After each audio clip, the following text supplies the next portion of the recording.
Bah, merci Alix. Morning everyone. Merci Alix, j'enchaîne. Bah, écoutez, bienvenue à cet atelier expert. Je dis bien expert parce que là, on rentre vraiment dans la technique. Hier, on a fait plutôt la définition de l'IA, la culturation, un atelier qui fait découvrir tout ce qu'on peut faire avec l'IA. Donc, on a vu vraiment le panorama des IA génératives, à la fois de contenu comme ChatGPT, mais Mistral, on a parlé de Copilot, on a parlé de DeepSeek, on a fait un peu le tour d'horizon de toutes les IA. Et puis, on est allé dans le détail des IA qui génèrent des images, celles qui génèrent de la vidéo, des avatars, du texte qui se transforme en vidéo. Donc, on a vu un peu tout ce qu'on pouvait faire avec l'IA générative. Et là, l'idée de cet atelier, c'est d'aller sur un chat GPT personnalisé et de l'automatisation de tâches. Donc là, on est un cran au-dessus. Ça va dépoter.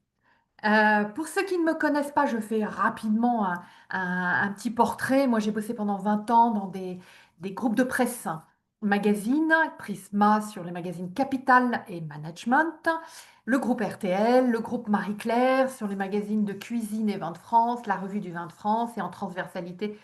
Voilà, j'étais donc à la régie publicitaire, directrice commerciale en tant que vente de pages de publicité, print et web. Et plus récemment, j'ai créé ma société qui s'appelle SweetFit, dans lequel il y a un photobooth IA qui permet de générer des images à partir de votre photo sur une thématique, donc avec un prompt IA.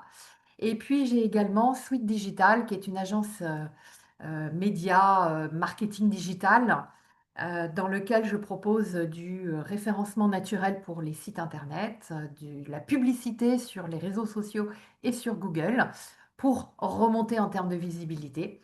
Et plus récemment, je fais aussi de l'accompagnement à l'IA générative pour les entreprises, les entrepreneurs individuels sur cette thématique de l'IA, découverte de l'IA, expertise de l'IA, automatisation des tâches. Donc on peut faire plein de choses. Voici le programme du jour.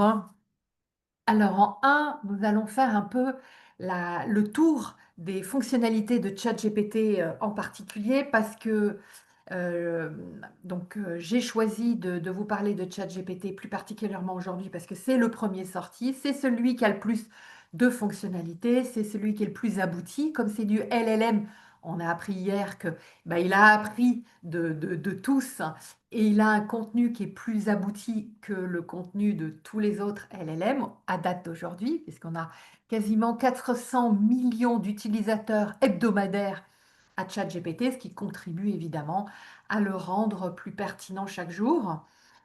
Point important, c'est de parler de la confidentialité des données pour pas faire n'importe quoi quand on va sur ChatGPT, qu'on va aller beaucoup plus loin aujourd'hui et qu'on va insérer des données. Donc attention, on va regarder ChatGPT versus Copilot. Je vais vous montrer comment personnaliser votre compte ChatGPT pour le rendre encore plus percutant et que les réponses soient plus précises en le personnalisant, le compte. On va apprendre à créer un GPT sur mesure personnalisé dans ChatGPT. Et on va finir avec des automatisations de tâches. On va aborder le sujet rapidement parce que là, c'est des ateliers techniques qui devraient prendre en présentiel 2-3 heures. On va effleurer le sujet parce que Make est un outil fantastique, à la fois intuitif mais très technique. Donc, je vais vous montrer ce qu'on peut faire avec, ce qui est vraiment extraordinaire, mais on ne va pas pouvoir aller très très loin sur le sujet. Donc, on attaque les fonctionnalités de ChatGPT. Il y en a beaucoup, hein. Comme vous pouvez le voir, il y a beaucoup de fonctionnalités. Euh, alors, un sujet qui revient souvent, qu'est-ce qui est gratuit, qu'est-ce qui est payant? Il faut savoir que ChatGPT, évidemment, c'est le groupe, la société OpenAI, vous en avez tous entendu parler. C'est pas philanthropique hein, comme entreprise, ce sont des Américains et ils sont là pour gagner de l'argent. vous imaginez bien que ChatGPT est gratuit 5 minutes, 1 heure, mais avec très peu de fonctionnalités et un temps limité. Au début, c'était une version antérieure à ChatGPT qu'on avait droit en gratuit. Aujourd'hui, ChatGPT propose la dernière version en gratuit, mais sans aucune option, d'aucune fonctionnalité. Donc, ça ne sert pas à grand-chose. Et du coup, le GPT sur mesure que je vais vous présenter dans cet atelier, évidemment, est payant. C'est dans la version payante de ChatGPT. Donc, si vous êtes là aujourd'hui, j'allais dire, c'est que vous voulez aller plus loin dans l'IA, et donc on va aller plus loin avec la version payante de ChatGPT. En même temps, on ne va pas se ruiner. La version payante de ChatGPT est à 20 euros par mois.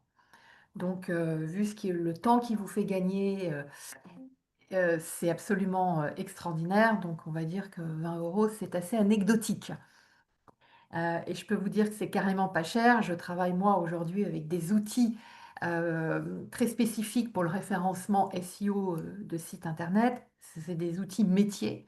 Je suis à 120 euros hors taxe par mois pour ces outils-là parce qu'évidemment, c'est des outils métiers plus techniques, donc moins démocratisés. Le modèle économique pour être rentable, il est obligé d'être à 120 euros hors taxe.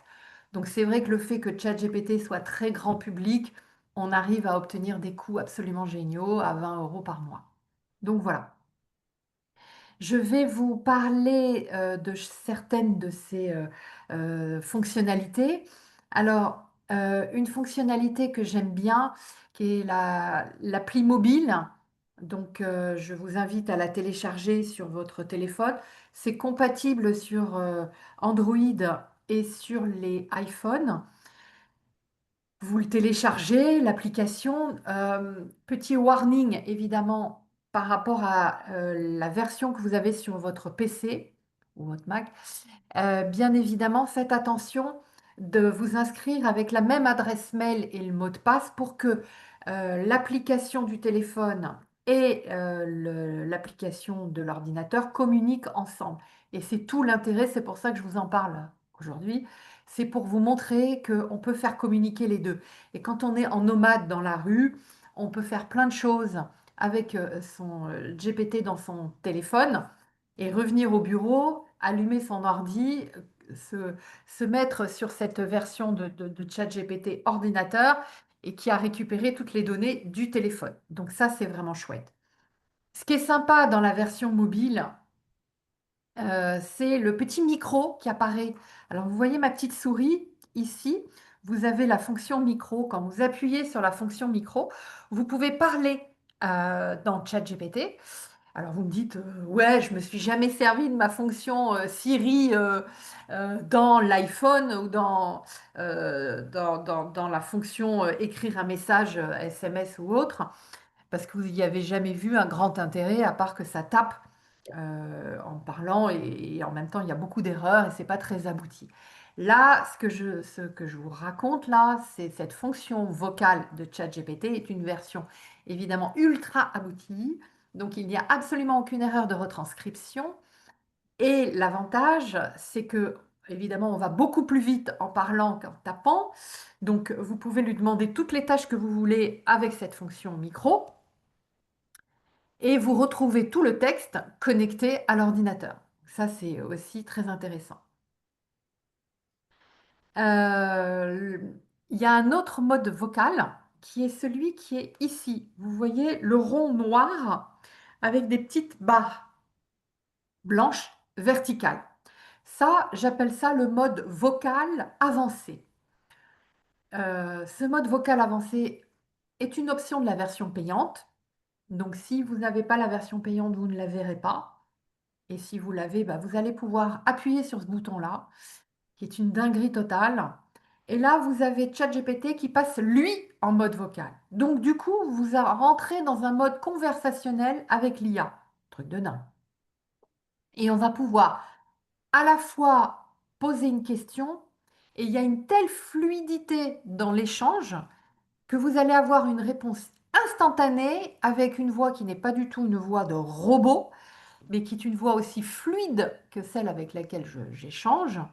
Et du coup, on a la capacité d'échanger en temps réel sur tous les sujets.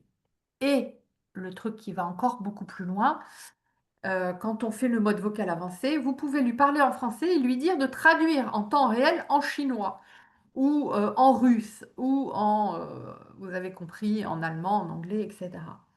Et du coup, l'IA, bah, vous n'avez plus besoin d'avoir une traduction écrite de votre texte et de demander des mots à traduire sur sur votre téléphone où vous avez à chercher des informations. Là, c'est d'une fluidité absolue. Vous imaginez, vous avez votre téléphone, vous lui dites traduire en temps réel. J'ai mon serveur en face de moi, il me demande de passer la commande. Je ne sais pas si on est au restaurant comment faire. Et ben, zou, peux-tu me traduire le plat qui s'appelle ta ta ta? Et puis du coup, il va vous le traduire et on est en temps réel. Donc on a un vrai interprète en temps réel.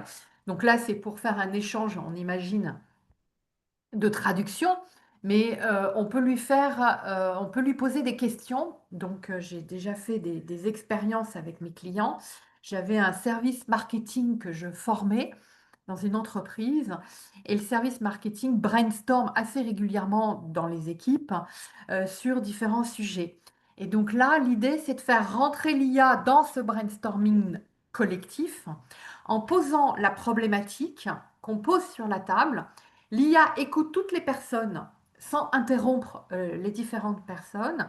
Et si vous posez la question à l'IA, bah, et toi, quel est ton avis?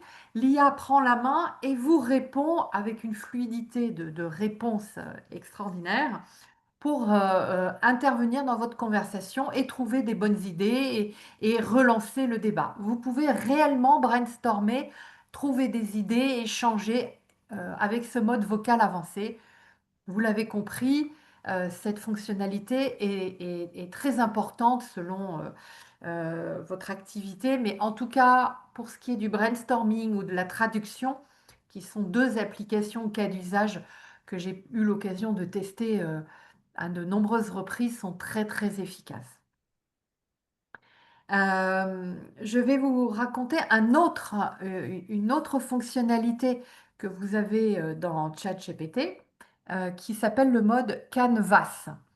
Alors le mode Canvas, à ne pas confondre avec l'application Canva, qui est pour les graphistes ou pour toute personne qui veut créer un visuel, créer une affiche à partir d'un texte, une image, ou construire l'affiche dans sa globalité. Ça, c'est Canva.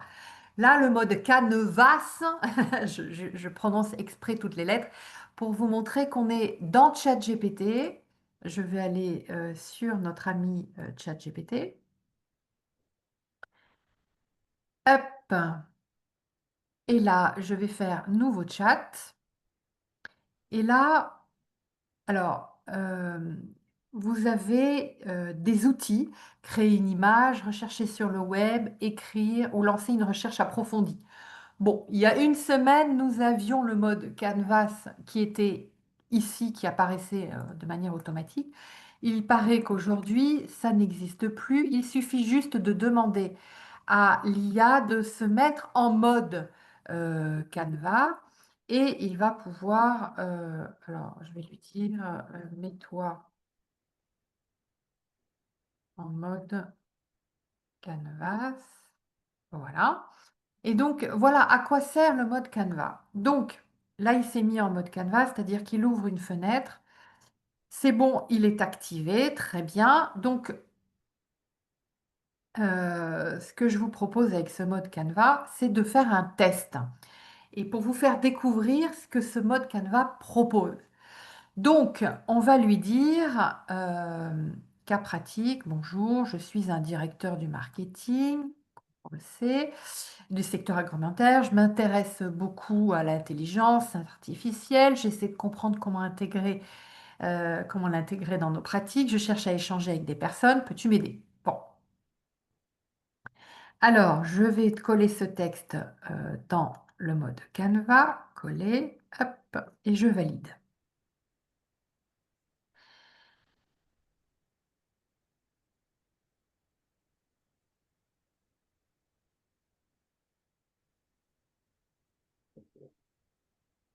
Alors, je veux que tu actives le mode Canvas répondre et créer un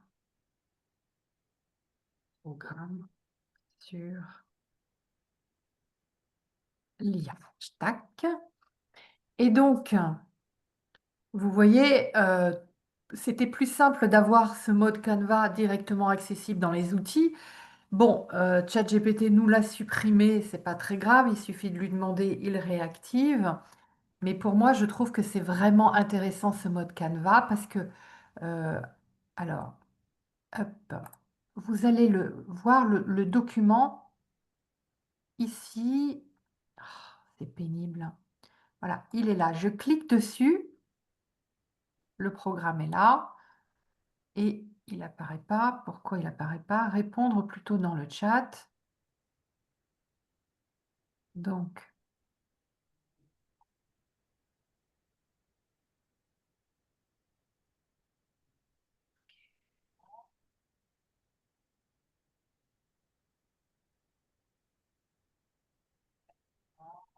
mode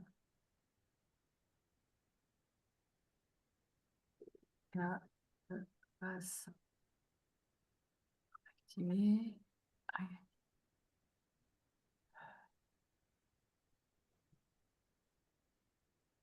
Dirige vraiment sur l'IA.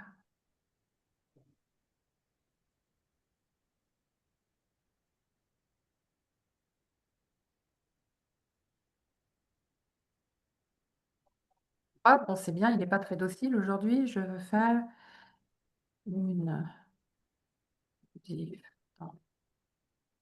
Non, et je ne peux pas le faire. Ben, écoutez, s'il ne veut pas, tant pis. Et je l'intègre. Bon, il ne veut pas. Ah, j'ai le petit crayon qui est apparu. Voilà, ça y est, je peux. Oh, je vous jure. Je vais voir comment on peut récupérer mon sujet, modification, instruction. Il veut que je le modifie ici. Alors, vous voyez, il y a un petit crayon qui est apparu qui me permet de modifier directement dans le texte mon sujet. Donc, atelier, groupe par fonction. Je vais pouvoir ici ajouter directement dans mon texte.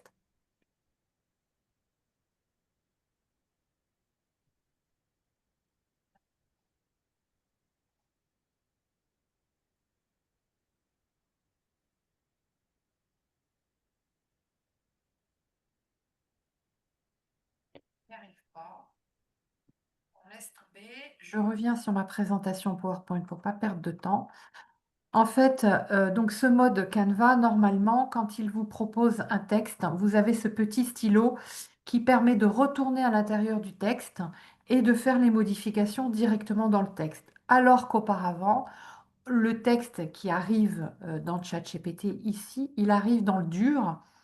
Donc en aucune façon on peut le modifier. Vous voyez ici, je ne peux pas modifier. Ici, je peux pas. Vous voyez, je peux pas modifier mon texte. Alors que quand j'ai le mode Canva activé, je suis avec mon petit stylo et je peux rajouter les mots directement dans mon texte. Donc l'avantage, c'est qu'au lieu de régénérer la totalité de mon texte, ce qui fait perdre du temps pour juste modifier le titre, avec le mode Canva, je prends le petit stylo, je vais dans mon titre et je fais cette modification. Voilà.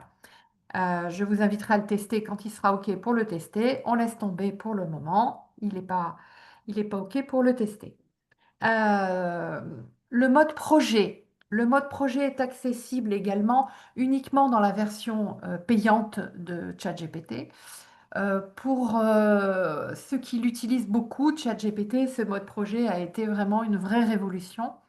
Parce que quand vous allez dans ChatGPT et que vous faites des prompts toute la journée, comme vous pouvez voir ici à gauche, ma barre de navigation, c'est tous les prompts que j'ai générés tout au long de la journée de hier, de jour d'avant, etc. Tout ça, c'est en vrac, d'accord? Et il est possible de cliquer sur les trois petits points et de faire ajouter à un projet.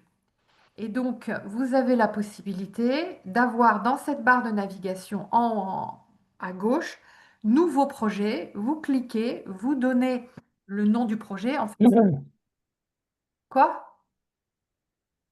Il doit y avoir une erreur.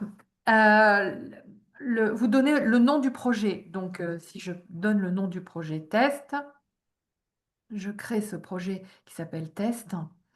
Il va apparaître ici dans ma barre de navigation à gauche. Et là, je vais pouvoir démarrer un chat. C'est un peu comme dans Windows quand vous avez créé des dossiers que vous avez appelés par le nom de vos clients, par votre activité, que vous segmentez tous vos sujets par dossier. Là, c'est exactement la même chose. On crée des dossiers dans lesquels on va mettre les prompts de toute la journée selon le sujet. Donc, moi, j'ai un dossier qui s'appelle Esca Alumni dans lequel j'ai mis différents sujets. Je peux ajouter des fichiers.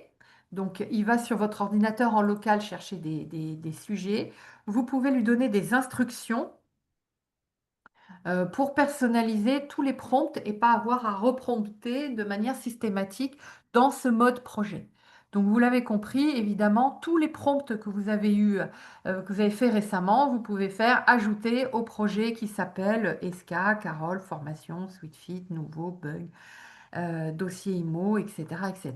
Donc, moi, je les crée par nom de client, par sujet, par thématique. Et du coup, après, je prends les prompts intéressants pour les classer par dossier. Donc ça, c'est vrai que c'est une fonctionnalité que ChatGPT nous a mis en place il y a un mois ou deux. Et vraiment, c'est chouette. Euh, Nous avons également une nouvelle fonctionnalité euh, qui s'appelle Tâche. Alors celle-là aussi, elle fait des entourloupes, hein. Elle a changé plusieurs fois d'endroit. Normalement, quand on clique sur ces coordonnées, moi c'est une boule orange en haut à droite, vous cliquez dessus et vous cliquez sur Tâche. Et là, je clique sur Créer une nouvelle tâche. Moi, je lui ai dit, envoie-moi un résumé des actualités IA chaque semaine. Et j'ai choisi que c'était le vendredi à 14 heures, mais on peut mettre que ce soit le lundi. On peut dire que ce soit le lundi à 8 heures du matin. Comme ça, je reçois ma pige de toute l'actu. Voilà. Et ça, ce mode tâche, c'est une tâche récurrente que va faire ChatGPT toutes les semaines. Je vais la recevoir sous deux façons différentes. La première, avec mon téléphone, je vais avoir une notification sur l'application qui dit, vous avez une tâche qui vient d'être exécutée, cliquez dessus, je clique, j'ai le prompt que j'ai fait dans tâche qui est, bah, envoie-moi le résumé de l'actualité IA. Et là, je vais avoir toute l'actu IA de la semaine. Et sur mon ordinateur, je vais recevoir un email de la part d'OpenAI, de ChatGPT, qui me dit vous avez une fonction tâche qui vient d'être exécutée, cliquez dessus, je clique et j'arrive dans mon application ChatGPT sur le dernier prompt que ChatGPT a exécuté, qui est le prompt de résumé actualité IA. Voilà ce que cette fonctionnalité peut faire. Donc vous allez dans Tâches et vous faites Tâches et vous pouvez modifier, afficher le chat. Et vous voyez, il affiche le programme IA vendredi à 14 heures, qui est le dernier que j'ai reçu, donc avec toutes les innovations qui ont eu lieu la semaine dernière. Vous voyez, voilà. Avec toutes les sources qui s'affichent de manière systématique pour savoir évidemment tout ce qu'il me raconte, où est-ce que je peux aller chercher des informations complémentaires. Et vous voyez, c'est très récent, on est sur 22 mai, 20 mai, 22 mai, il y a 3 jours. Donc j'ai une actu qui m'arrive en push sur mon ordi ou sur mon téléphone de manière récurrente. Évidemment, si vous le voulez tous les jours, vous pouvez cliquer tous les jours. Si vous le voulez toutes les semaines, vous paramétrez ce que vous voulez, tout est possible, hein. Donc cette fonctionnalité est vraiment une fonctionnalité qui est très intéressante. Voilà. On a aussi une recherche avancée qui est une nouveauté dans ChatGPT. Donc cette recherche avancée, elle est dans Outils, lancer une recherche avancée. Et là, vous voyez, ça s'est activé en bleu. Et là, vous pouvez sortir vous pouvez taper votre sujet. Donc, hop, nouveauté IA depuis hier, par exemple. Et si je valide, il va me chercher en profondeur tous les sujets sur ce mot-clé qui est l'IA, sur cette journée d'hier. Mais il va aller beaucoup plus loin que euh, que ce que j'ai fait tout à l'heure. Il va scroller tout le web, à la fois américain, chinois, allemand, anglais, etc. Et la recherche peut durer jusqu'à 30 minutes. C'est pour ça que je ne vais pas la lancer parce que les résultats sont très longs. Mais on a une recherche qui est vraiment très aboutie avec une méthode, on a toutes les sources évidemment et on peut aller très loin dans cette fonctionnalité de recherche avancée. On est limité d'ailleurs dans cette recherche avancée. Je crois que ChatGPT m'autorise, je ne sais pas s'il l'a noté ici, je crois que je suis... alors, lancer une recherche approfondie. Euh, la dernière fois, il me mettait, genre, il m'en restait 3 pour le mois. Donc, je crois qu'on doit être limité à un nombre de recherches par mois pour pas que ça bouffe trop d'énergie et de temps, parce que ça bloque d'autres, que du coup, ça ralentit les autres. Donc, il accepte que chaque personne puisse faire un nombre limité de recherches avancées. La fonctionnalité mémoire. Alors, euh, il y a plusieurs choses à prendre en considération. Cette fonctionnalité mémoire est une fonction absolument géniale, à ne pas confondre avec l'entraînement de ChatGPT, qui n'est pas une fonction qui s'appelle la fonction mémoire, mais qui est à la fonction entraînement. Donc, c'est des mots, des termes, mais je fais très attention. Ne confondez pas. Euh, la fonctionnalité mémoire, c'est ChatGPT va se souvenir de deux choses en termes de mémoire. La première, la mémoire de tout, ce que vous avez fait en termes de recherche, de prompt, de tout ce qu'il sait sur vous, dans tout ce que vous avez paramétré, dans vos GPT personnalisés, dans votre compte personnalisé. Tous ces éléments-là constituent sa mémoire. Vous imaginez bien qu'un LLM, plus il apprend de vous, plus il sera pertinent dans ses réponses et plus les conversations vont être intéressantes et personnalisées. C'est tout l'enjeu du LLM, c'est d'apprendre. Donc faites-lui apprendre tout de vous pour que derrière vous gagniez encore plus de temps. Donc cette fonction mémoire existe depuis à peu près 6 mois et depuis un mois, on a la fonction mémoire des différents chats, que vous avez, les prompts, tous les chats qui se sont mis dans la barre de navigation à gauche, bah, tous ces chats, tous ces prompts, et ben, il les mémorise. Alors qu'avant, vous pouviez reprendre un ancien prompt, il s'en souvenait pas. Alors, c'est ballot de garder en historique dans des dossiers qui s'appellent projets des prompts s'il les a pas en mémoire. Physiquement, on les voit, on a le texte, mais il ne s'en souvient pas d'un point de vue intellectuel sur le raisonnement, ce que vous lui avez demandé, etc. Donc il faut repartir de zéro. Donc ça n'avait pas de sens. En upgradant cette fonctionnalité avec l'historique des prompts que vous avez fait, la mémoire, elle est à la fois globale et elle est à la fois physique sur tous les prompts que vous avez utilisés. Alors, avant qu'on ne me pose la question, on va directement dans ChatGPT, on va chercher où est-ce que c'est, comme ça vous l'activez tout de suite si ce n'est pas déjà fait, parce qu'évidemment, c'est très important de l'activer absolument. On va aller dans Paramètres. Dans Paramètres, on va cliquer dans Personnalisation. Dans Personnalisation, Instructions personnalisées activées. Donc ça, c'est les instructions personnalisées qu'on va voir dans un deuxième temps.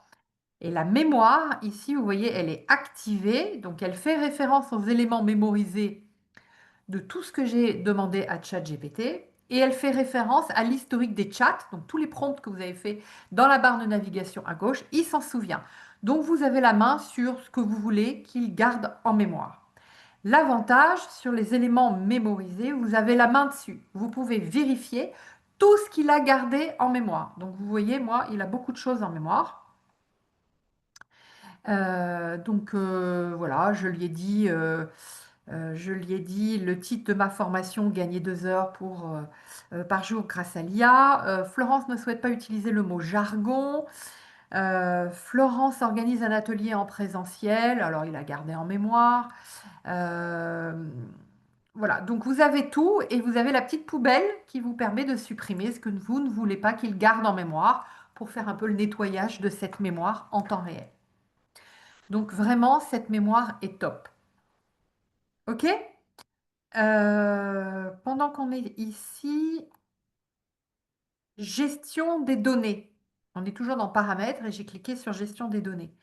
Améliorer le modèle pour tous. Vous cliquez dessus et c'est ce modèle-là qui est non pas de la mémoire, c'est tout ce que vous allez faire qui sert à entraîner OpenAI, ChatGPT, le LLM au quotidien. Moi, je l'ai désactivé pour un sujet autre que la mémoire, c'est le sujet données confidentielles. Du coup, je préfère par précaution ne pas entraîner le LLM pour garder en local tout ce que je fais avec ChatGPT. Donc vous voyez, là, il est noir, il est activé. Il est grisé, il n'est pas activé. Avant c'était vert, maintenant c'est noir. Enfin bref, c'est pas très pratique, c'est pas très lisible. Mais voilà, ça, c'est les surprises de l'interface d'OpenAI qui change un peu tout le temps. Le mode vocal, en inclure vos enregistrements si vous voulez qu'il garde en mémoire ou pas. Moi, j'ai rien gardé en mémoire et je fais terminer. Donc comme ça, la gestion des données, améliorer le modèle pour tous n'a rien à voir avec la fonction qu'on a vue tout à l'heure, mémorisation à la fois du contenu, à la fois des prompts. Et là, c'est un vrai game changer.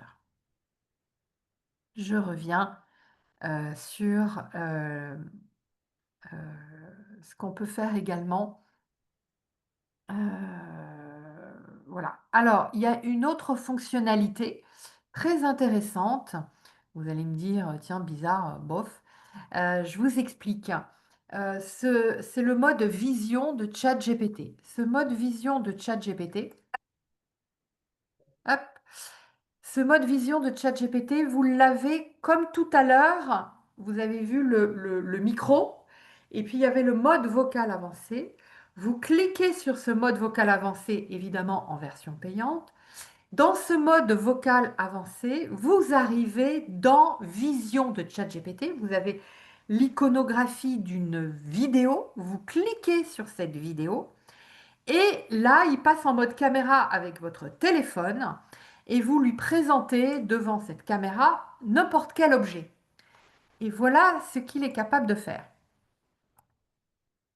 Flûte, flûte, flûte. Pourquoi je n'arrive pas à lancer? Voilà. Alors, saurais-tu reconnaître cet objet? Je vois un stylo noir avec l'inscription De Vinci Higher Education. C'est bien ça? Tout à fait, pas mal. Ensuite, reconnais-tu cette...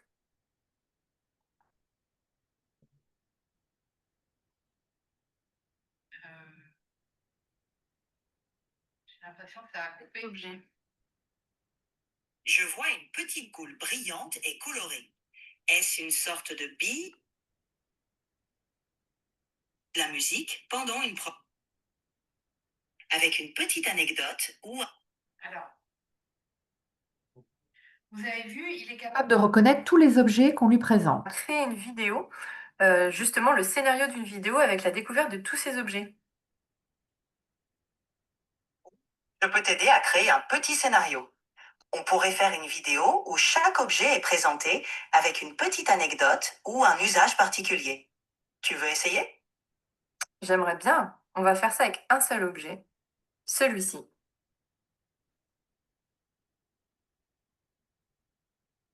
Alors, pour les écouteurs blancs, on pourrait imaginer une scène où quelqu'un les utilise pour écouter de la musique pendant une promenade. Tu veux inclure des détails spécifiques? Non, on va s'arrêter. Alors, pourquoi je vous parle de ce mode vision de ChatGPT? Parce qu'il reconnaît des objets. Vous allez me dire, mais j'ai pas besoin d'avoir une IA en mode caméra pour reconnaître que j'ai sur la table des écouteurs. Mais en fait, l'IA va beaucoup plus loin. elle peut vous trouver d'autres idées d'utilisation de l'objet, puisque dans la tête de cette IA, il y a beaucoup d'informations, et elle peut penser à des cas d'usage ou des cas pratiques auxquels vous n'avez pas forcément pensé. Donc, ça, c'est une idée, mais elle peut aller beaucoup plus loin.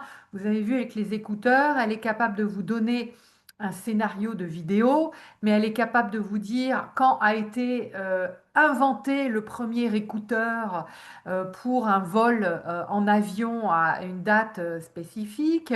Elle peut vous trouver évidemment toute l'histoire des écouteurs et tout ça en mode vocal et en échangeant directement avec elle à partir d'un simple objet. C'est pour vous montrer que l'IA aujourd'hui ne se résume pas, mais vous l'aviez compris déjà avec l'atelier d'hier sur la découverte de l'IA, l'IA ne se résume pas à générer du texte. L'IA va beaucoup plus loin. Elle génère du texte, de la vidéo, mais elle est capable d'échanger avec vous en mode vision, mais également en mode vidéo. Vous avez la possibilité d'aller dans ce mode vision, lui poser toutes les questions sur les objets et échanger avec elle pour trouver des sujets annexes à ce qu'elle voit directement. Est-ce que cette fonction est claire? Si vous avez des questions, n'hésitez pas. Tac, tac, tac.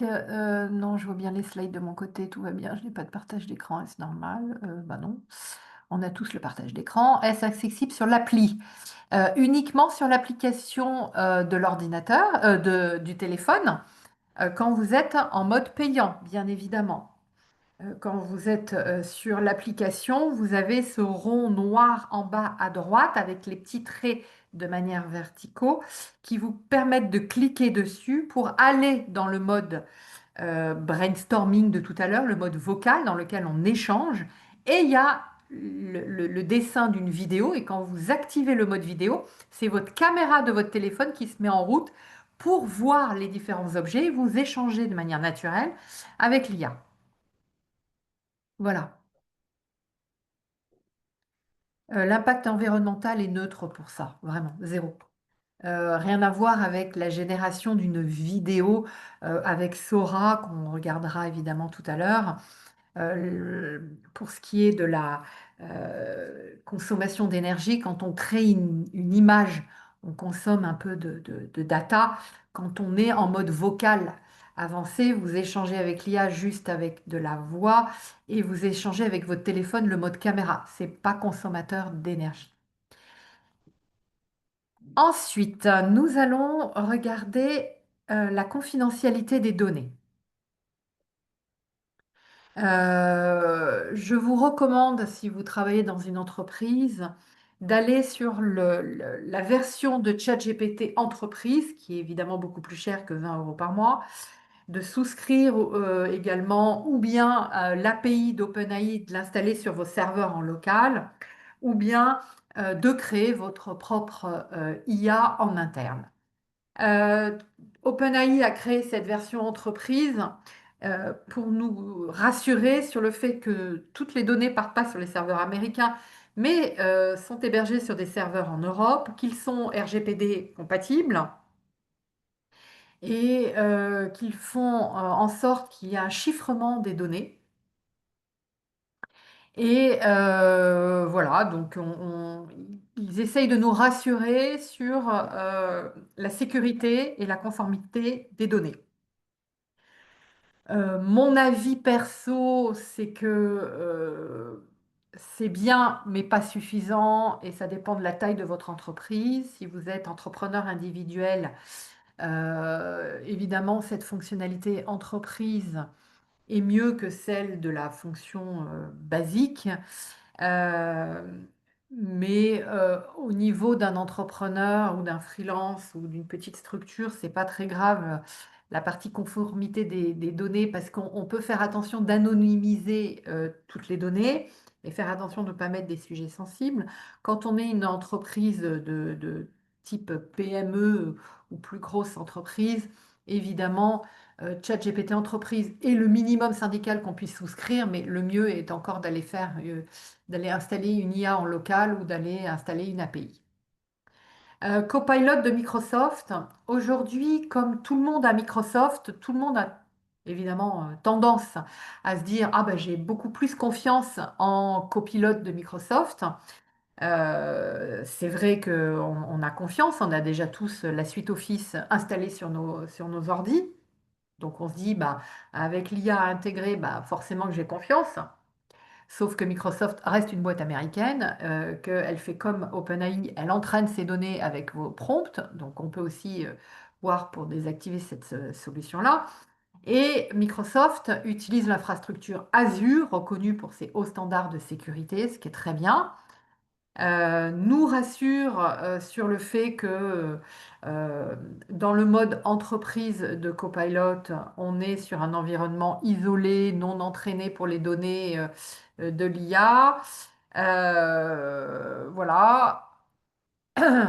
Complexité potentielle en termes d'inconvénients parce que Copilot, vous l'avez à la fois sur le moteur de recherche et à la fois dans toute la suite Office. Donc vous avez peut-être vu dans Microsoft 365, vous l'avez dans PowerPoint. Il y avait dans le ruban en haut à droite, vous avez Copilot qui est arrivé depuis quelque temps, la dernière version de 365. Vous l'avez dans Excel, dans Word, etc. Donc c'est bien, c'est un petit outil qui apparaît, une petite aide. Euh, Honnêtement, ça fait un peu bricolage versus un chat GPT qui a évidemment une structure où on fait des prompts, on demande des informations très précises, on met des données qu'on insère pour analyser des documents. Évidemment, quand on est dans PowerPoint et qu'on lui demande juste sur une phrase de la reformuler, why not? Ça peut être intéressant, mais ça fait un peu gadget. Euh, Copilot n'a pas du tout atteint le niveau aujourd'hui de ChatGPT 4.0. Voilà, mais ça c'est ma vision qui n'engage que moi, mais beaucoup d'experts aussi. Euh, mais l'avantage, c'est qu'aujourd'hui, Copilot est très fort parce qu'il est déjà installé partout et du coup, Microsoft dit, bah, prenez mon Copilot, vous allez voir, ça fait pareil. Bon. Il y a plein, plein, plein d'entreprises qui reviennent vers nous en disant on a installé Copilot sur tous les ordis, mais personne ne l'utilise, tout le monde va sur ChatGPT. Ben oui, c'est pas le même job. Entre un petit gadget qui va vous aider à résoudre une formule maths sur Excel ou une aide à la rédaction dans Word, c'est pas pareil qu'un vrai prompt avec l'interface de ChatGPT. Évidemment, on n'a pas les mêmes résultats, c'est des petites choses. Alors, pour revenir à la réglementation, j'en ai déjà parlé hier, mais je reviens dessus. On a l'IA Act qui est rentré en vigueur en 2021, mais qui a été mise à jour en août 2024 et qui vise à classer les IA du risque inacceptable au risque minimum avec des exigences et donc qui nous permettent d'avoir des systèmes d'application de la loi qui intervient sur le sujet de l'éducation, qui intervient dans les jeux et dans les services financiers. On va aller dans la partie plus pratique de personnaliser son compte ChatGPT. Parce que pour moi, il est très important que vous alliez vraiment personnaliser votre compte. Vous avez déjà créé votre compte, vous avez l'adresse mail et votre mot de passe. Et ensuite, vous avez la possibilité de remplir des différentes parties. Donc, je vais vous montrer comment vous pouvez personnaliser le questionnaire que ChatGPT vous propose, qui est le suivant. Alors, je vais le faire en direct. Vous cliquez toujours ici sur la boule orange, enfin, bon, bah, sur vos coordonnées. Vous cliquez sur Personnaliser ChatGPT. Et là, vous avez la possibilité d'ouvrir cette fenêtre qui est un formulaire que ChatGPT vous propose. La première question qu'il pose, c'est comment ChatGPT doit-il s'adresser à vous? Donc là, vous mettez, je veux qu'il réponde à la façon de Proust, personnel, professionnel, cérémonieux, etc. Vous choisissez le ton. Que faites-vous dans la vie? Donc, vous mettez votre fonctionnalité métier. Ensuite, vous avez la rubrique quel ton ou style ChatGPT doit-il adopter? Alors moi, le texte que je lui ai copié-collé est un texte en anglais. Alors pourquoi? Parce que vous savez que la langue native de ChatGPT, c'est l'anglais. Donc au début, on lui parlait qu'en anglais et les instructions qu'on lui donnait étaient en anglais. Aujourd'hui, le niveau de ChatGPT est tel qu'on lui parle en français avec une très forte fluidité, plus aucune erreur. Il connaît parfaitement sa langue, le français, et donc ça marche très bien. Je biaise pourquoi j'écris en anglais, parce que cet espace est un espace qui est limité en nombre de caractères. Donc, pour lui donner un maximum d'informations en très peu d'espace, en anglais, on y arrive mieux. Ensuite, qu'est-ce que je vais lui mettre? Moi, j'aime bien avoir la main sur l'IA pour savoir ce qu'il va me répondre. Et du coup, je vais lui dire, à chacune de mes réponses, de tes réponses, à chacune des réponses que tu vas me donner, j'aimerais que tu t'évalues dans ta réponse de 1 à 10.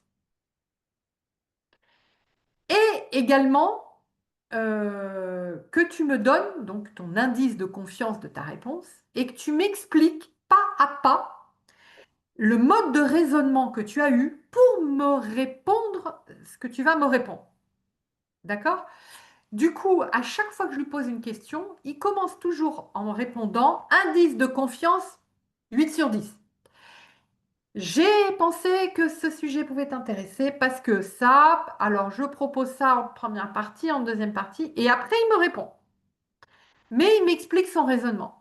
Et vous l'avez compris, comme une IA risque de mentir ou qu'on ne sait pas ce qu'elle nous répond, en ayant la main sur une auto-évaluation plus le raisonnement, je mets deux policiers sur la réponse de ChatGPT. Ce qui me permet d'avoir beaucoup plus la main sur sa réponse pour avoir des garde-fous qui me, qui font attention, qui ne racontent pas d'hallucinations. Et en même temps, en plus, la source qui est cliquable va me permettre d'aller lire ce qu'il m'a résumé, interprété et retranscrit. Ensuite, vous avez une autre question qui s'appelle avez-vous d'autres informations à fournir à ChatGPT?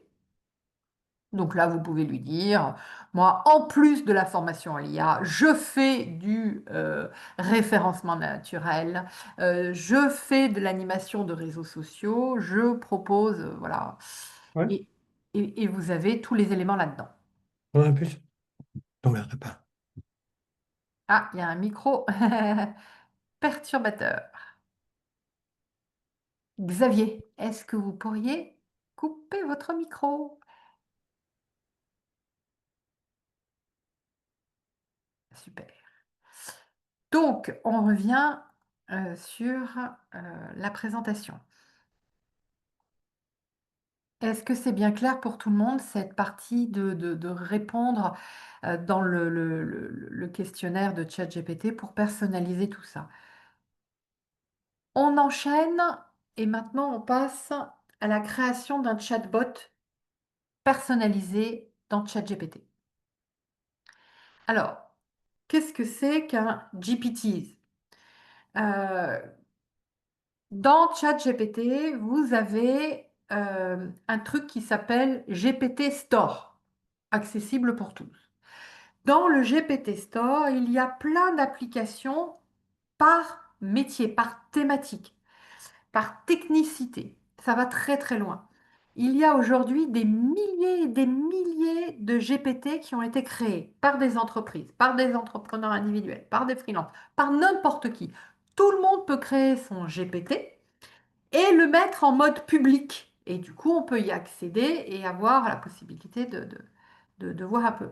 Donc, vous avez même des grosses boîtes comme Canva qui se sont dit, bah, pour faire connaître le mode Canva, mon Canva, mon logiciel Canva de graphisme, je l'ai inséré dans ChatGPT comme étant un petit outil d'utilisation au sein de ChatGPT pour créer des Canvas.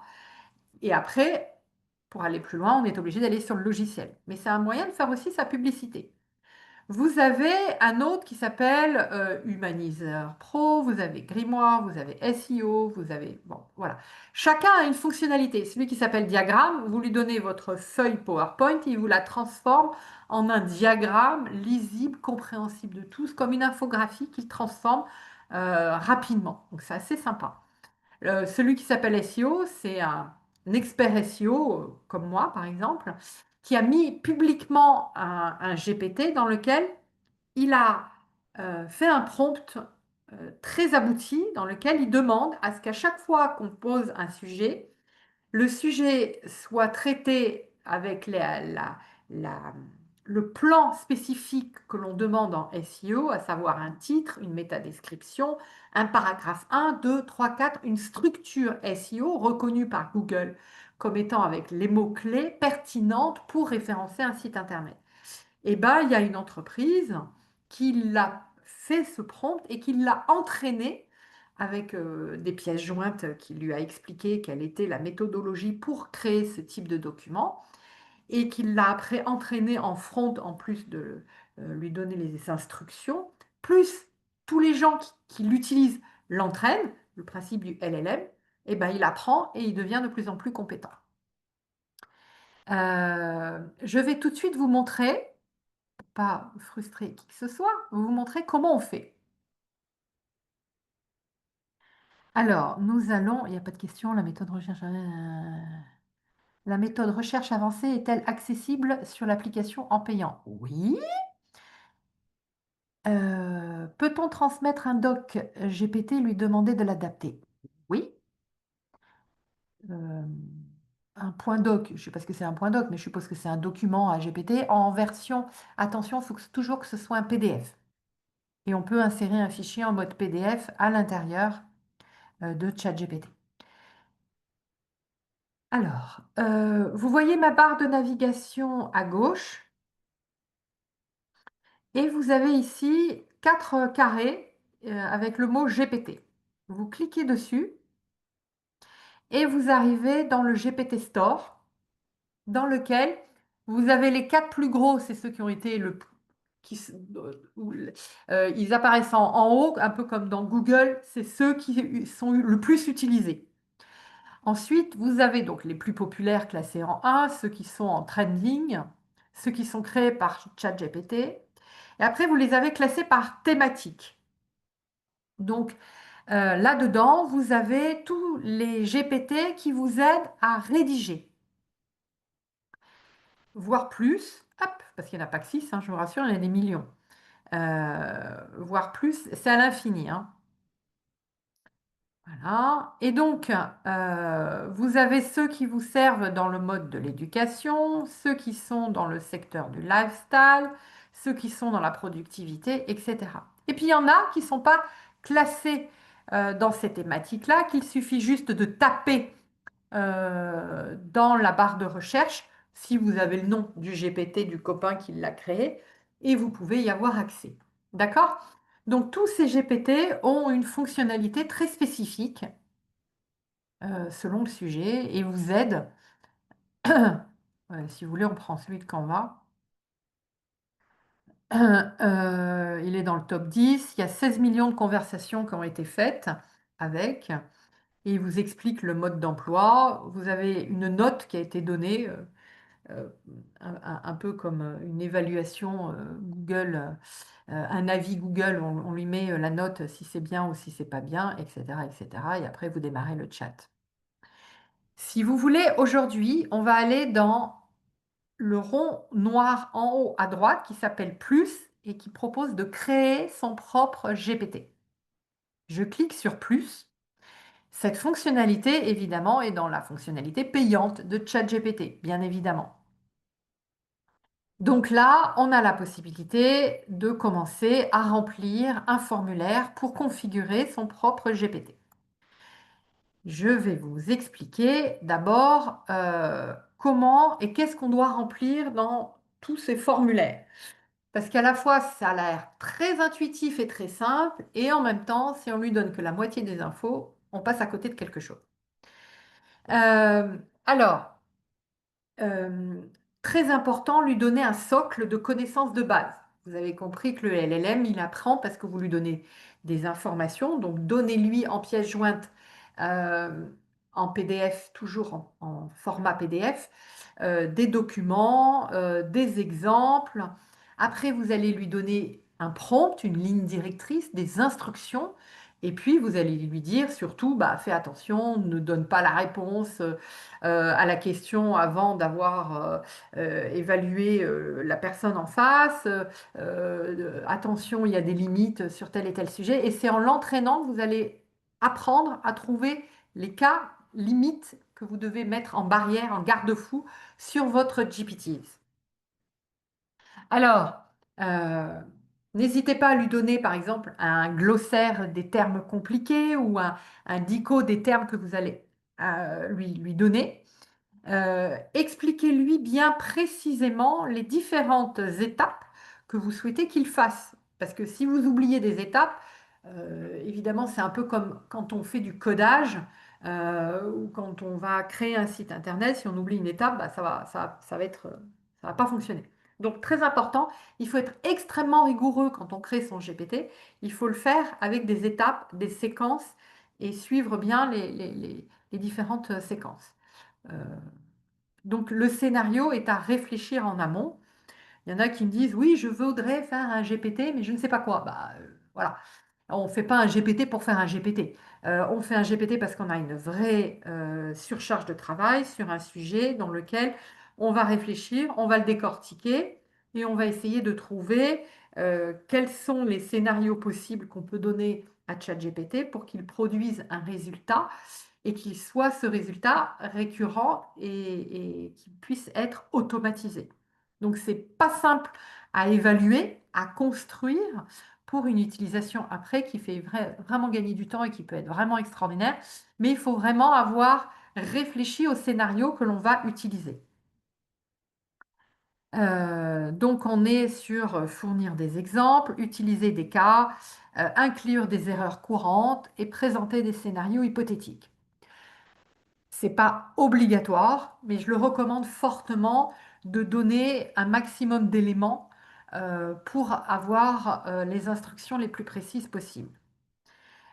Évidemment, on aura une meilleure qualité en suivant une cohérence dans tout ce qu'on va établir. Donc le petit chemin est assez représentatif du long chemin pour arriver au bout. C'est en un, identifier une demande habituelle.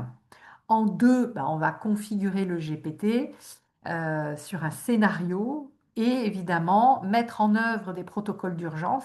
Attention, parce que ChatGPT peut dire des hallucinations, des erreurs, des bêtises. N'oublions pas que c'est un modèle probabiliste, donc il faut faire en sorte qu'il ne donne pas d'erreur, donc on va mettre des garde-fous. Donc attention, si tu as cette question, voilà comment tu dois y répondre. Si tu as cette réponse de la personne en face de toi, voilà ce que tu dois dire ou ne pas dire. Escalader vers une intervention humaine, fournir des ressources supplémentaires. Voilà. L'idée, évidemment, c'est au fur et à mesure que vous allez l'entraîner, vous allez voir les erreurs qu'il peut faire et tout ce qu'il faut mettre en garde-fou avant de le commercialiser, commercialiser dans le sens où avant de le mettre, de le rendre public ou de l'utiliser, il faut vraiment l'entraîner et le tester. C'est vraiment très important. Donc je vais revenir sur mon GPT pour vous montrer en direct comment se présente cette page. Donc, il y a deux onglets ici, créer, configurer. Dans configurer, on va lui donner un nom. Et en fonction du nom et de la description, il va tout de suite comprendre ce que l'on fait.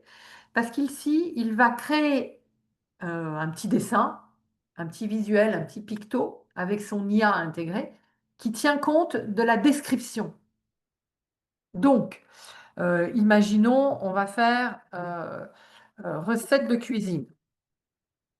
Description, je voudrais des recettes de cuisine, par exemple, sans gluten. Voilà, on va faire un truc très spécifique. Là, si je fais mon petit plus, soit je charge une photo, soit je lui demande d'utiliser son IA pour générer mon petit picto qui sera le logo de reconnaissance de mon GPT sur la thématique de cuisine. Donc, on va voir s'il a capté que j'étais sur de la recette de cuisine sans gluten. Bon, je ne pense pas qu'il puisse. Ah, bah voilà, on voit bien qu'il est arrivé à me faire un- une cuisine. On voit un four, on voit un petit bonhomme avec une toque, un tableau. Donc, il a bien compris qu'on était dans une cuisine. On voit des fruits, légumes. Voilà, bon, voilà, ça c'est la partie un peu gadget, mais c'est toujours sympa de comprendre que l'image est reliée avec la description. Et voici les instructions que l'on va donner dans ChatGPT. Donc, on va mettre ici en grand format. Comment doit-il se comporter? Ben, je vais lui dire scénario, je vais te donner mes ingrédients de base et je souhaite euh, que tu crées une recette avec ces ingrédients, etc., etc. Je ne vais pas faire plein de scénarios, vous l'avez compris. Je vais lui dire, bah voilà, j'ai 3 ingrédients dans mon frigo, crée une recette de cuisine. Et de manière systématique, chaque fois que je vais arriver dans mon prompt sur mes ingrédients, il va tout de suite me sortir la bonne recette. Et je n'aurai pas besoin de préciser, donne-moi la recette, ou voilà, je veux une recette sans gluten, etc., etc. Mais ça, c'est du basique de chez basique.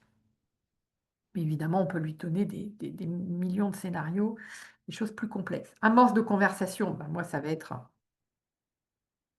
ingrédients, donc liste des ingrédients. Et voilà, on peut mettre plein de... Ici, vous avez base de connaissances. Vous cliquez sur charger les fichiers.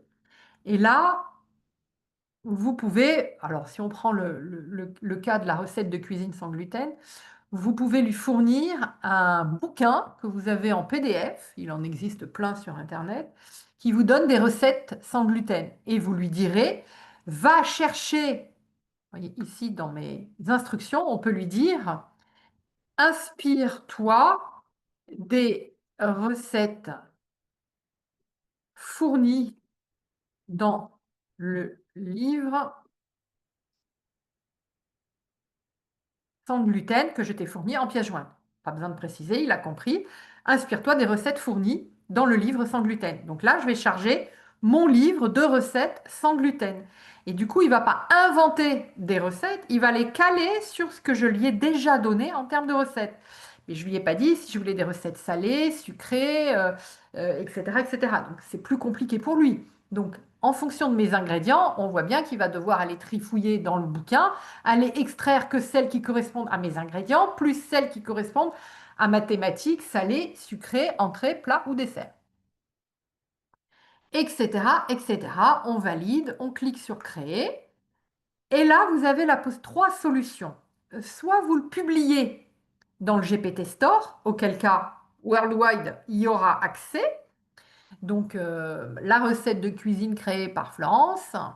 Ou bien, je le mets uniquement en local, il n'y a que moi qui peux le voir. Ou bien, je peux le partager, moyennant le lien, et je peux vous l'envoyer, post-présentation par exemple, en disant, bah, testez mon GPT, tatati, tatata.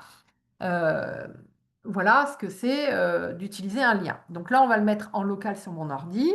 Je valide. Et voilà, vous avez le lien. Vous pouvez le copier et l'envoyer aux personnes avec lesquelles vous souhaitez le partager. Ou bien vous voulez voir à quoi ressemble recette de cuisine par SweetFit, ma société, mon LinkedIn. Recette cuisine sans gluten, c'est le titre que je lui ai donné. Et là, vous avez bien le petit picto qu'on a créé ensemble. L'amorce de conversation, j'ai mis que liste des ingrédients. Très bien. On va lui mettre liste des ingrédients, mais comme il n'a pas, peux-tu me donner la liste des ingrédients? Donc il a compris. Ben, je vais lui dire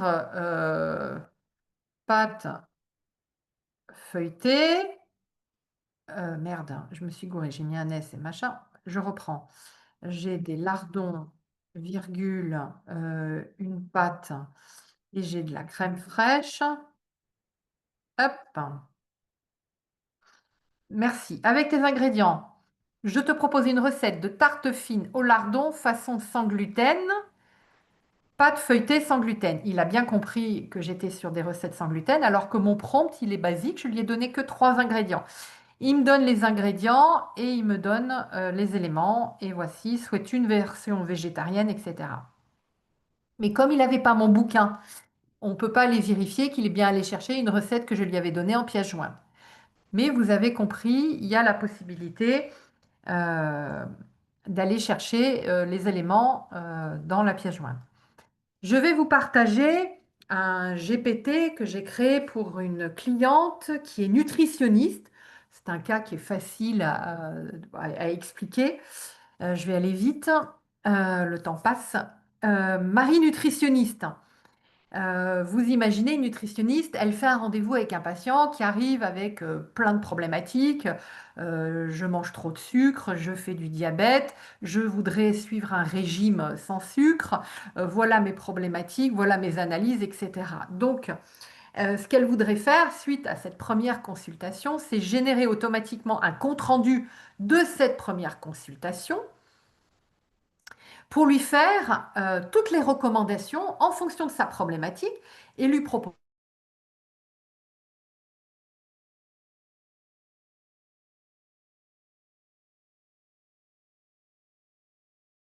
évidemment le diagnostic de la nutritionniste et tous les éléments qui ont été échangés au cours qui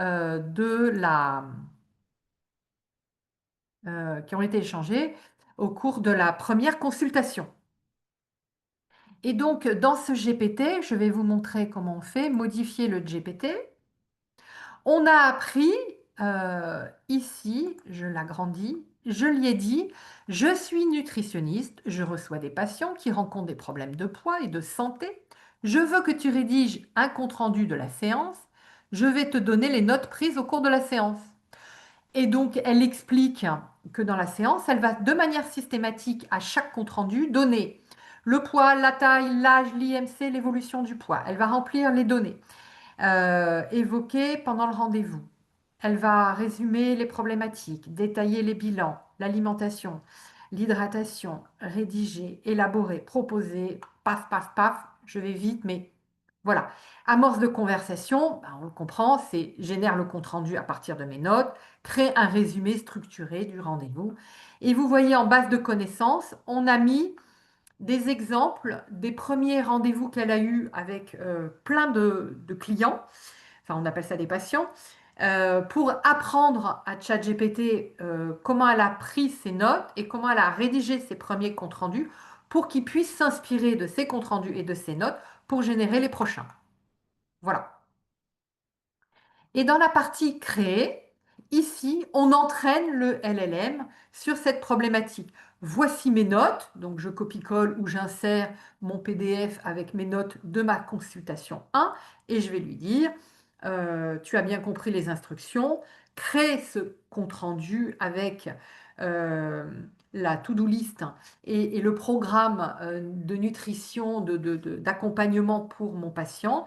Et voilà. Et là, je vais pouvoir lui rectifier les différents éléments dans cet espace en conversant directement avec l'IA. Vous posez la question, vous cliquez, il vous répond et vous voyez les réponses et ça permet de l'entraîner. Voilà ce qu'on peut faire avec un GPTs en allant très vite. Je vais vous partager le dernier sujet de notre atelier de ce matin, qui est l'automatisation. Donc là, on est encore un cran au-dessus de tout ce qu'on peut faire avec une IA, automatiser des tâches extérieures à ChatGPT. Je m'explique. Je vais vous proposer d'aller sur une interface qui s'appelle Make. Make est une plateforme d'automatisation qui permet de connecter différents outils. Donc, je vais vous montrer les différents outils qu'on peut connecter. Imaginons que vous vouliez connecter une application qui s'appelle RSS, qui est la captation en temps réel de tous les sujets, de toutes les thématiques de contenu, comme la dépêche AFP en fait. C'est plein de contenus qui arrivent de toutes les sources possibles et inimaginables. Il suffit de classer par thématique dans le flux. Et on peut le connecter à LinkedIn. pour créer un texte de LinkedIn à partir de ce RSS. On peut créer à partir de lead, d'intégrer un formulaire Google Form, par exemple, et de lui dire connecte, donc c'est Make qui fait le job, connecte les informations dans le Google Form et envoie-les directement dans Brevo, dans HubSpot, Salesforce ou Pipedrive pour créer une campagne d'emailing. Donc là, vous êtes sur un système d'automatisation de tâches à partir d'un outil qui est Google Forms, d'un autre outil qui est Brevo ou HubSpot. Et entre les deux, vous avez automatisé des tâches avec un outil qui s'appelle Make, qui fait de la gestion des leads.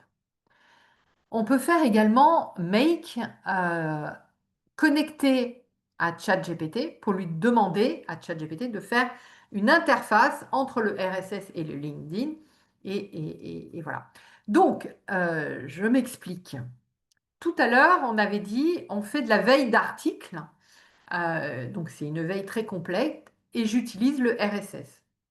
Et je vais connecter ce RSS à ChatGPT au sein de l'interface de la plateforme de Make. D'accord? Et je vais dire à ChatGPT, prends un sujet sur cette thématique-là et rédige une synthèse. Ensuite, je vais connecter ChatGPT et LinkedIn dans Make et je vais connecter ChatGPT et LinkedIn et je vais dire à LinkedIn, dans l'interface LinkedIn, prends le post qui a été rédigé, la synthèse qui a été rédigée par ChatGPT et crée et publie-le sur la plateforme de LinkedIn. Et boum, vous avez le post qui a été généré à partir d'une info qui est arrivée dans RSS, qui a été synthétisée, rédigée en post dans ChatGPT et publiée sur la plateforme de LinkedIn. Donc c'est très puissant en termes d'automatisation avec ChatGPT au milieu en sandwich. Je vais passer rapidement parce que vous avez compris, on peut faire beaucoup de choses en termes de suivi et d'automatisation.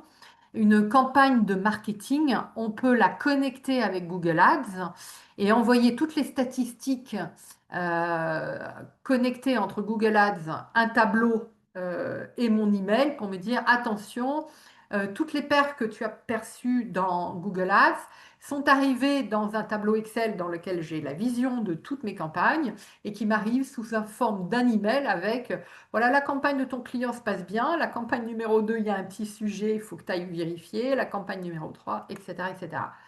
Donc évidemment, c'est un gain de temps de dingue, c'est une surveillance des campagnes qui est formidable quand on en a plein avec plein de clients. Et voilà comment on arrive à faire des automatisations avec cette plateforme de Make.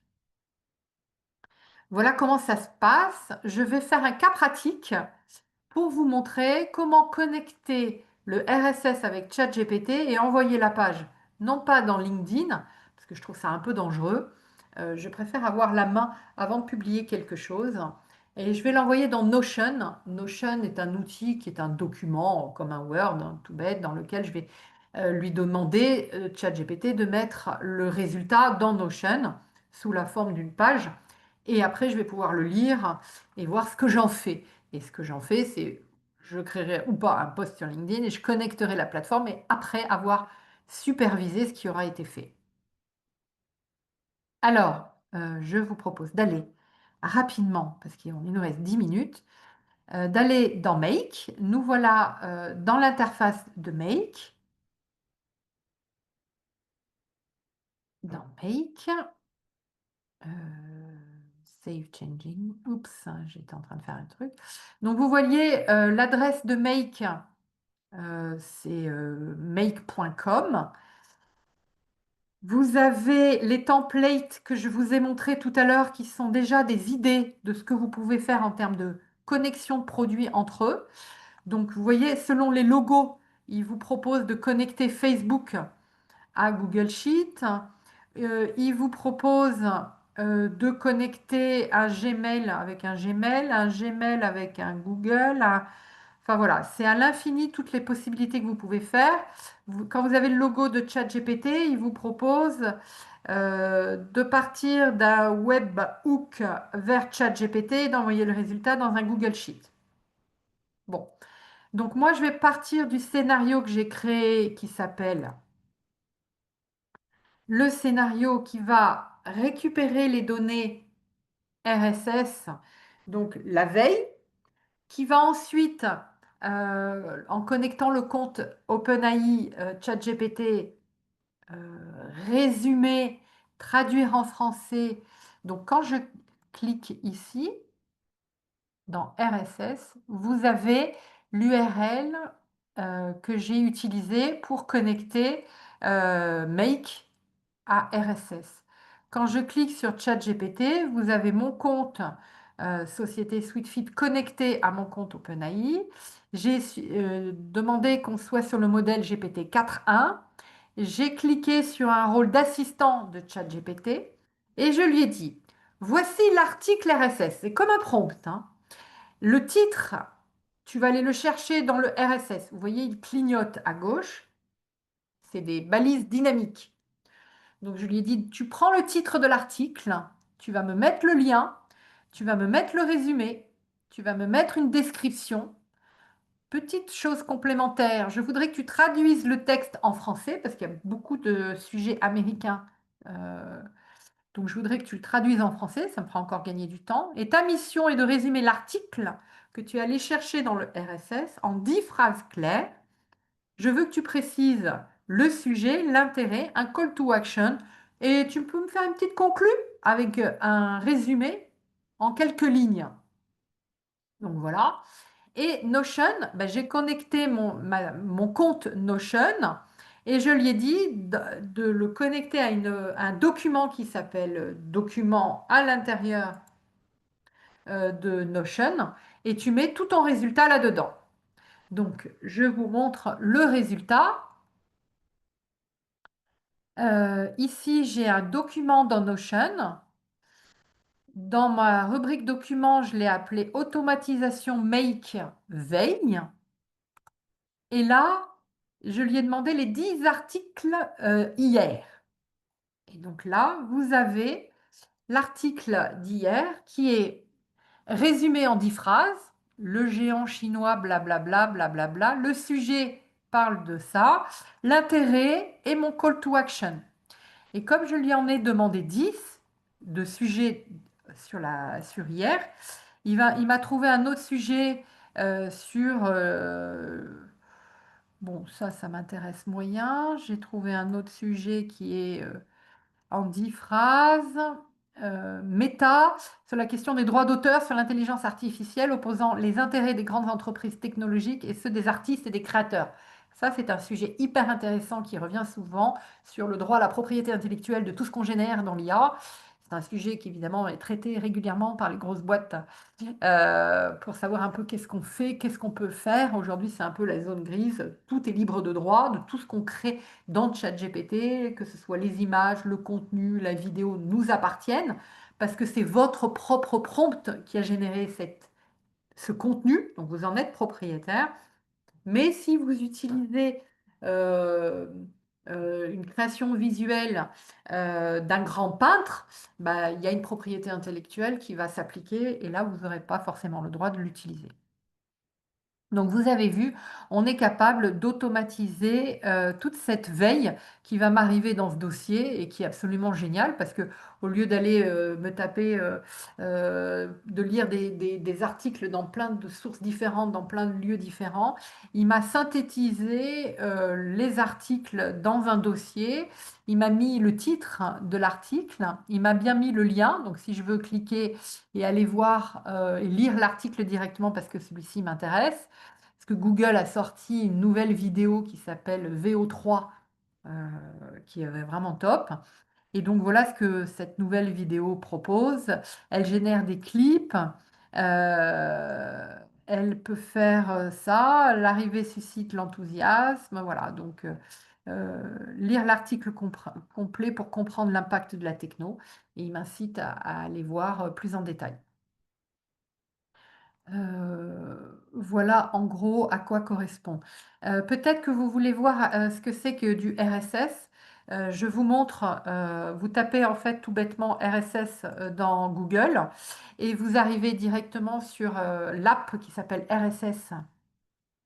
Donc, je vais me connecter. Mes feeds, voilà comment ça se présente. Vous vous connectez avec un compte, adresse mail, mot de passe, c'est gratuit, très simple. Et là, vous pouvez créer Add Feed et vous mettez le sujet que vous voulez garder en mémoire. Crypto-monnaie, Bitcoin, voilà, fitness. Bon, imaginons, je veux prendre tous les sujets qui concernent le fitness. Et donc voilà, tous les sujets qui concernent le fitness apparaissent ici. Il a capté, ok? Donc là, je vais faire sauvegarder dans mon feed. Mon feed va apparaître ici à gauche et je vais utiliser dans mon feed le lien qui apparaît ici, feed URL. Vous faites copier-coller dans ici le lien.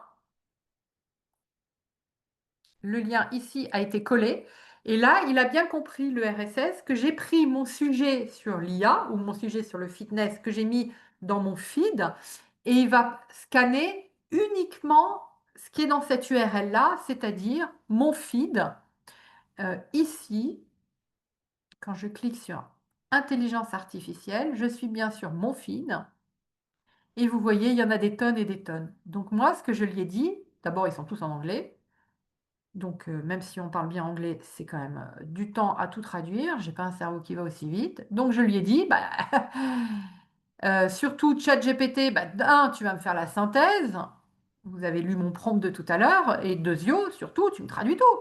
Et tu vas me résumer et tu vas me faire une conclue. Comme ça, moi, j'ai ma pige de tous mes contenus qui arrivent directement dans Notion et j'ai gagné beaucoup de temps. Voilà, j'espère que c'était clair sur cette hop, partie. Est-ce que vous avez des questions, que ce soit sur Make ou sur la création de GPT ou sur autre? Je peux y répondre. Il nous reste 5 minutes. C'est un peu la course. Alors, ta ta ta ta ta ta. Make fait partie de GPT payant? Non, Make est une plateforme indépendante que vous tapez dans Google. Vous tapez Make, vous créez un compte Make avec adresse, email et mot de passe. Et une fois que vous arrivez dans Make, vous allez dans cette rubrique que je vous ai montrée, créer un scénario. Soit vous le créez de toutes pièces, soit vous utilisez un template avec les différents logos que vous connectez les uns aux autres pour pouvoir faire ces automatisations. Rien à voir avec ChatGPT. Je suis sortie de ChatGPT et je fais de l'automatisation avec RSS, le compte de ChatGPT, l'Instagram, le LinkedIn ou bien le Notion pour connecter et automatiser différentes tâches. Et ces automatisations partent d'un prompt de ChatGPT et utilisent de l'IA au sein de Make, mais c'est une autre IA. Tac, tac, tac. Est-ce que quelqu'un veut prendre la parole?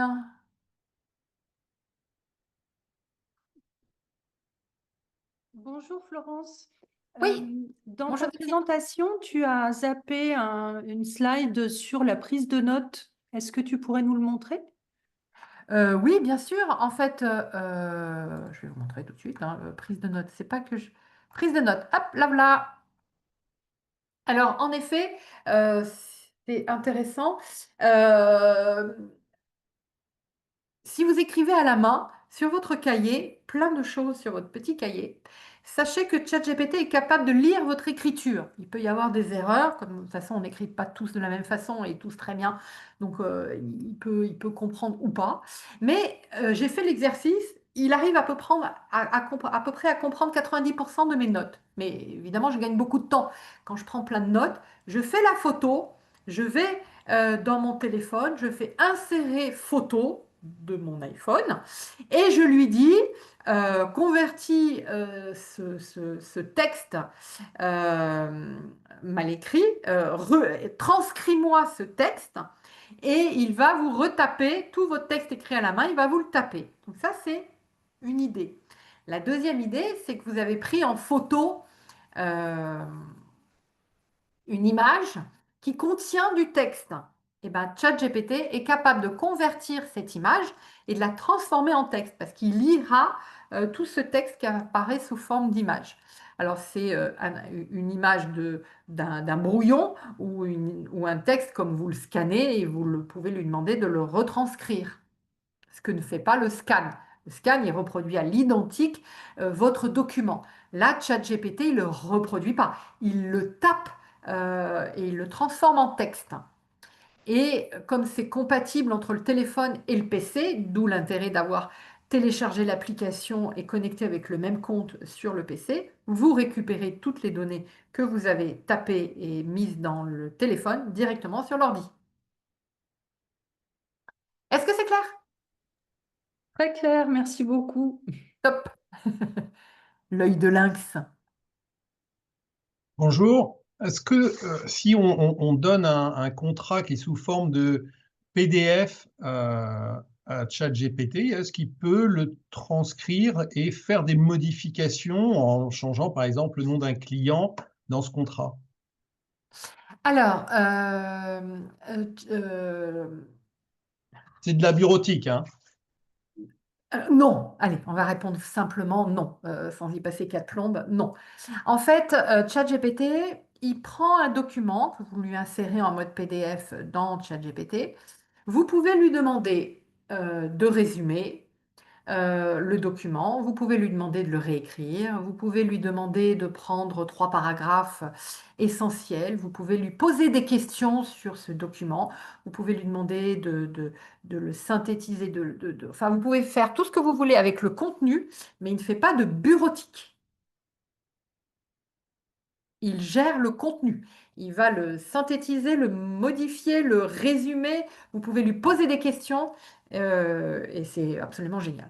Parce que je prends un exemple d'un syndic d'immeuble qui a des documents très épais sur des règlements de copro et qui se pose la question au niveau de cet immeuble, de la rue machin, je voudrais savoir le local à poubelle.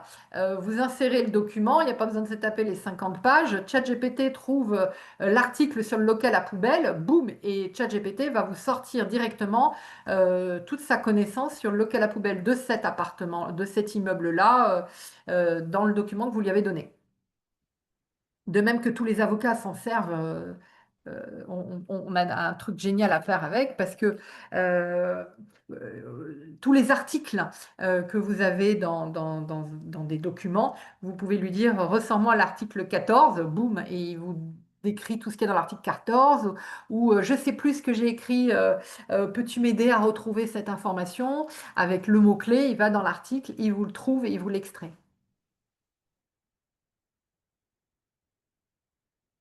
J'ai répondu. Si je demande à ce qu'il prenne l'article 14 et qu'il le modifie spécifiquement, il ne pourra pas le faire. Non, il ne va pas dans le document. OK. Il le lit. Il le lit et il vous extrait et il le tape. Mais il ne modifie pas le document. Il n'est pas traitement de texte.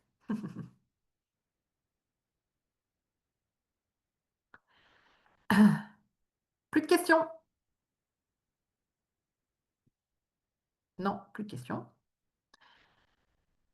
Alors moi, pour faire ma petite pub, si je devais vous raconter un petit peu, je propose des accompagnements pour les entreprises sur des formats de demi-journée de 12 personnes pour découvrir l'IA, ou bien sur un format d'une journée sur 12 personnes également, avec des cas pratiques métiers. Et puis, la possibilité, évidemment, de créer des assistants GPT sur mesure.